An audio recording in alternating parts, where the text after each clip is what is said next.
Hôm nay, chúng ta cùng đoàn du khách ghé thăm chùa Một Cột, một trong những ngôi chùa cổ, có kiến trúc độc đáo nhất tại châu Á, là biểu tượng văn hóa và điểm đến tâm linh ở thủ đô Hà Nội. Với vẻ đẹp kiến trúc cổ kính cùng những giá trị về mặt lịch sử, văn hóa Phật giáo người Việt, chùa Một Cột là một quần thể kiến trúc, bao gồm các công trình nhỏ khác nhau xen lẫn khuôn viên chùa. Chùa Một Cột là ngôi chùa cổ ở Việt Nam được xây dựng từ thời vua Lý Thái Tông.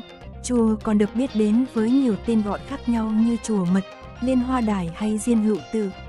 Chùa tọa lạc phía tây Hoàng thành Thăng Long, ngày nay thuộc quận Ba Đình, bên cạnh quần thể Bảo tàng Hồ Chí Minh, quảng trường Ba Đình và lăng Chủ tịch Hồ Chí Minh. Chùa Một Cột là một trong những ngôi chùa có kiến trúc độc đáo nhất tại châu Á, là biểu tượng văn hóa và điểm đến tâm linh ở thủ đô Hà Nội với vẻ đẹp kiến trúc cổ. Theo sử xưa ghi lại, chùa được vua Lý Thái Tông cho xây dựng vào khoảng năm 1049. Tích xưa còn lưu lại câu chuyện vua Lý Thái Tông nằm chiêm bao thấy Phật Quan Âm tọa thiền trên tòa hoa sen sáng rực, đưa tay dắt nhà vua lên đài. Tỉnh mộng vua đã cho dựng chùa Một Cột, bên trong chùa đặt tượng Phật Quan Âm với lối trang trí tinh xảo, sắc nét. Tượng Phật được thiết kế mô phỏng theo giấc mộng của vua Lý Thái Tông. Phật Quan Âm ngồi trên đài sen sáng rực, tỏa ánh hào quang. Trên đỉnh mái chùa đắp hình lưỡng long chầu mặt nguyệt, biểu tượng cho sự sinh sôi, âm dương hài hòa.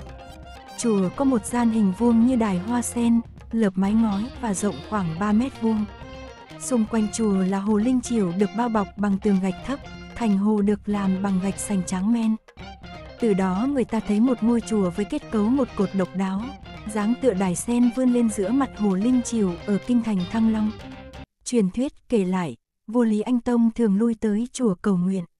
Không lâu sau, hoàng hậu hạ sinh một hoàng tử khôi ngô. Cho rằng Đức Phật ban cho, nhà vua cho tu sửa lại chùa và dựng thêm một ngôi chùa bên cạnh chùa Một Cột để tạ ơn. Lúc này quần thể chùa bao gồm chùa Một Cột và ngôi chùa mới có tên là Diên Hữu với ý nghĩa phước bền dài lâu. Không nằm ngoài quy luật của thời gian, trải qua nhiều triều đại, nhiều biến cố lịch sử, chùa có nhiều sự thay đổi.